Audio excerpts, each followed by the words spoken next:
morning. Good morning, and thank you so much for coming.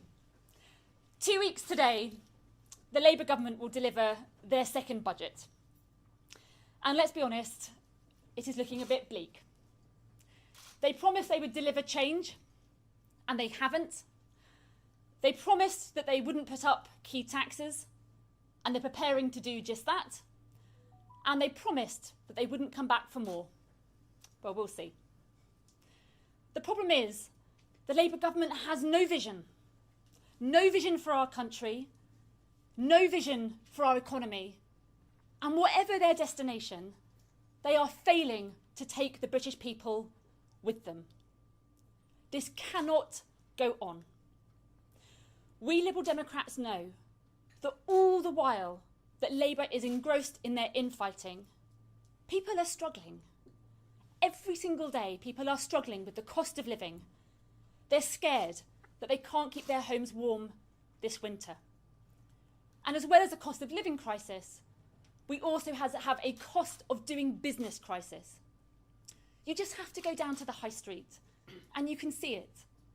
There are cafes and restaurants and bars and pubs and other businesses closing their doors, shutting up shops.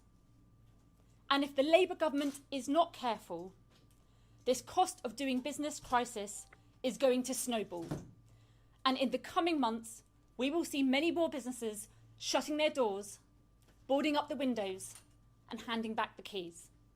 This cannot go on.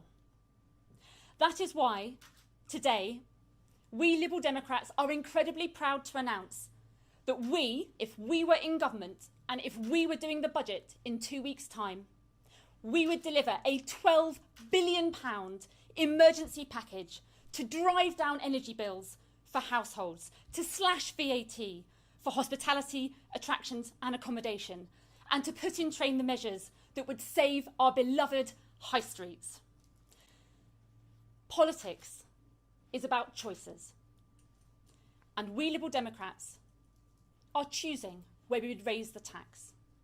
We would not be looking to raise income tax of struggling families. We wouldn't be looking to raise more taxes on small businesses. We would be looking to raise taxes in a fair way on those that can afford to pay the most. We have said that we would raise a one-off windfall tax on the big banks. And if the government doesn't do this, if the government doesn't levy a windfall tax on the big banks, then in the next 5 years, we taxpayers will be shelling out £50 billion to the big banks. We Liberal Democrats say that that is not okay. So we will levy a big windfall tax on the big banks, and that could raise £30 billion in the next 5 years. We will use just half of that to deliver this package to drive down energy bills, tackle the cost of living, save hospitality and our high streets. As I say, politics is about choices, and we Liberal Democrats choose. We choose to tax the big banks in order that we can cut energy bills, roll out a VAT cut for hospitality, save our high streets, and give the British people a much-needed morale boost. Thank you.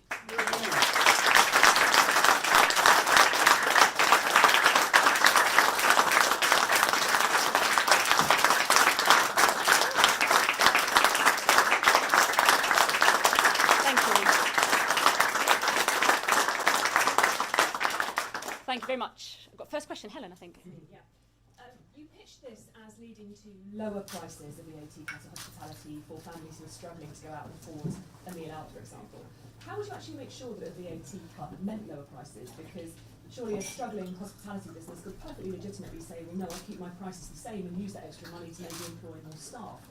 In the second question, if I may, we are, as you say, 2 weeks out from the budget. This morning, we've got a cabinet minister defending himself against allegations that he's plotting to oust the Prime Minister, which have apparently come from allies of the Prime Minister. What do you think that says to the markets and people ahead of such an important moment as the budget? Well, let me take that one first. So I think that West Streeting should be focused on sorting out the crisis in the NHS, not the crisis in number 10. I think if number 10 has realised that the country is frustrated and they've internalised that as a party, that is a good thing because it gives us hope they might start to turn things around. But on the other hand, We are just 2 weeks away from the budget. These kind of stories are incredibly damaging for the markets and for investors, both domestic and international. And as a country, we don't want that to be so destabilising. We need to show that Britain PLC is open for business, and that would be the message from we Liberal Democrats.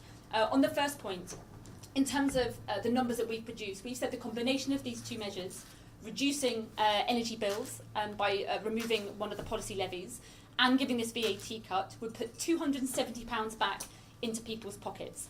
Factored into that is the estimation that only half of that VAT cut would get passed on to the consumer, and that is modelled based on statistics that we have from the government's own figures from previous VAT cuts. And we think that is acceptable right now. Quite frankly, if you think about hospitality, they often have workers on lower salaries, and they do not just prop up our high street, they make our high streets what they are. And we want hospitality to thrive as a sector. They often give young people their first chance. They're a fantastic employer for people who need flexible work, who are trying to get back into the workplace. And we all love going out to hospitality. All of us know, all of us remember the place we went to on a particular date, somewhere we went to with a family occasion. We remember the places we went to for births and marriages and everything else. Hospitality is a core part of our communities, and we've got to save hospitality whilst also getting our economy going again. And this would be a real growth measure. Thank you. Harry Horton, ITV News. Your party's got experience of breaking pre-election promises. You talked about the government laying the groundwork for breaking its manifesto pledge on tax. What would be the impact, do you think, on this government and on trust in politics in general if they were to break that pledge on not raising income tax? And then secondly, what do you think about the notion of a young, ambitious colleague challenging an older, less popular party leader? Righto. If Labour government were to break this pledge, it would be incredibly damaging, not just for the Labour Party, but for trust in politics. And they made this a central pledge of their platform when they went into the general election. And it is hard to think that they would have got the majority they did without having made that pledge. So I think it will be incredibly damaging, and I think they probably know that. On the second point, other parties will do what other parties do. I am very proud to say that we Liberal Democrats are the most united party in Westminster. We hunt as a pack, we operate as a team, and we have a strong front bench. Catherine Forster, GB News, thank you. What do you think people around the country are going to make of a government that seems to be engaging in some sort of civil war just a couple of weeks before a budget? And can you rule out potentially going into coalition with Labour after the next election if it meant that you could keep Nigel Farage out of Downing Street? And also, if I may, on the WASPI women, they seem to be having a rethink. What would you do about the WASPI women? Yeah.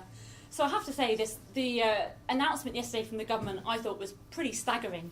This issue has been going on for a very long time, and they suddenly seem to have discovered a new piece of paperwork through a court process. I think WASPI women have been denied justice for far too long. The Ombudsman produced a report that set out a number of different options. If we were in government, we would be looking at that report and trying to come up with a fair compensation package. But what's clear is that I think all of us were pretty shocked when the Labour government got that report. The Ombudsman said there are different things that you could do, and the Labour government said, no, we're not going to do any of them. And that was absolutely the wrong thing to do. So we would go back to that Ombudsman report, we would look at what constituted a fair package, we would work with the WASPI women, and then roll something out. And you have to remind me of your previous question. What the public will make of civil war, and would you rule out a coalition with Labour to keep Nigel Farage? So on the civil war, honestly, I think people are sick to the back teeth of this stuff. The public sent a very, very strong message to the Conservative Party at the last general election, and with good reason, because they had years and years of flip-flopping. They had the lies from Boris Johnson, they had the mini-budget from Liz Truss, they had the kind of inertia from Rishi Sunak, and they had all of that infighting, and the British public were fed up with it, and they sent a very strong message to the Conservatives as a result. The Labour government should remember that and be very, very careful, because the British public are crying out for change. They are crying out for a political party that understands their every single day lives. At the moment, we are not hearing anything from the Labour government about what they would do to improve people's lives. We Liberal Democrats today are saying, we get it. We would reduce your energy bills immediately. We would produce a VAT cut immediately. We would boost the local economy and get us all out of this state of misery and give us a morale boost. And a coalition? You rule it out? Look, politics is so febrile right now. Honestly, I don't even know what the polls are going to look like in 2 weeks' time after the budget, let alone in 3 years' time. So we'll have to have that chat another time. Thank you. Ryan Savey from The Sun. Is Ed Davey a serious candidate for Prime Minister, and how would he fight for Britain on the world stage if he refuses to even be in the same room as the US President? Yeah, I think Ed Davey is the most serious person in Westminster and has the best chance of being a serious Prime Minister. He's an economist. He was the first person to call for a windfall tax on the big oil and gas companies to drive down energy prices. He has spoken movingly and passionately about his role as a family carer. He has a very clear vision as to how he would reform the NHS and save social care. And I think what we saw during the general election was that millions of people connected with Ed on a personal level about his family life. And so I think he's probably is the most credible leader of any party to be Prime Minister right now. And the second question? And on the world stage, how would he deal with talking to the US President if he refuses to be in the same room? Ed has been on the world stage. When he was a climate minister during government, he was out there negotiating with other countries around the world. He was doing deals to tackle the climate emergency. In fact, he's the only party leader with that experience, so he's best placed. Hello. Hi. Helen Colbert from PA. Hi. Hi. I noticed you've not mentioned anything about the two-child benefit cap. Is that something that you would also scrap at this budget if you were in charge? And how would you fund that? And then second question, do you think that Keir Starmer and the government have not backed the BBC enough, or if they have backed the BBC enough in this whole situation? Sure. So yes, we would scrap the two-child benefit cap for two reasons. The first, I think it is absolutely wrong to penalise children who are growing up in poverty just for that very reason alone. And secondly, because it's actually better for the taxpayer in the long term. All the evidence shows that if you have children growing up in poverty, they have poorer health, they have poorer nutrition, they have less exercise, they have respiratory conditions that all cost the taxpayer more money in the long term. So it's the right thing to do morally, it's the right thing to do for the taxpayer as well. So yes, we would do that. In terms of how we'd fund it, we have put no end of suggestions to the Labour government about how they could raise revenue in a fair way. We've talked about increasing the digital services tax on people like Elon Musk and Mark Zuckerberg and the other social media giants. That's just one way. We've encouraged the government to look at increasing taxes on the remote gaming duty, those big gambling companies. We've said today, repeated our calls again today, for a windfall tax on the big banks that could raise £30 billion over the next 5 years. And on top of all of that, we have got to grow the economy. We are the only party in British politics right now that is talking seriously about growing our economy by doing a better deal with Europe. The government has got to get on and do it now. If you were scrapping it right now, which of those measures would you take to fund it? Well, we could hypothecate as much as you like, right? But any of those measures, when you're doing a budget, you don't hypothecate every single tax to every single measure. But I've given you 3 or 4 examples of the billions of pounds that you could raise through a number of different measures. Even growing the economy with a better deal with Europe itself would bring in about £25 billion per year. Those are several examples that would cover that £3 billion price tag. Oh, sorry, on the BBC? Oh, on the BBC. How could I forget? So, look, as a Liberal Democrat, I am a huge supporter of public broadcasting. I think it's particularly important that in the 21st century, when we're facing disinformation and misinformation, and everyone's getting their news from different places, it is so important that we have a public broadcaster that we all share, that we as the British people own. But there's no doubt that over the last few months and years, they've made some really sloppy editorial mistakes. And when they've tried to either correct them or apologise, that's been far too slow, far too slow. So of course there has to be a culture change and improvements at the BBC, but when we Liberal Democrats hold the BBC to account, it's because we want it to succeed. We want to protect the BBC, we want to strengthen the independence of the BBC, and we want it to succeed for the future. I think, to be fair to Lisa Nandy, she has come out fairly stridently to support the BBC. I think the rest of the Labour Party should do the same. Because whilst we hold the BBC to account to improve it, there are those who want to do the opposite. There are other people in other political parties, namely Reform and some in the Conservative Party, who want to criticise the BBC so they can defund the BBC and replace it with a Fox-style news. And I say we don't want Trump's America to become Farage's Britain here. Hi, Dave. I'm somewhere in the corner. You talk very eloquently about how public trust in politics is and I think one of the reasons that lots of people point out why that is the case is there's not been an honest conversation that if you want services to work, then people have to pay more in tax. Is there a danger with throwing money around, for example, £10 billion for WASPI winning, 3.5 billion for two-child benefit cap, or the 12 billion you just announced now? And you're saying you're going to have taxes to put in, but these are slightly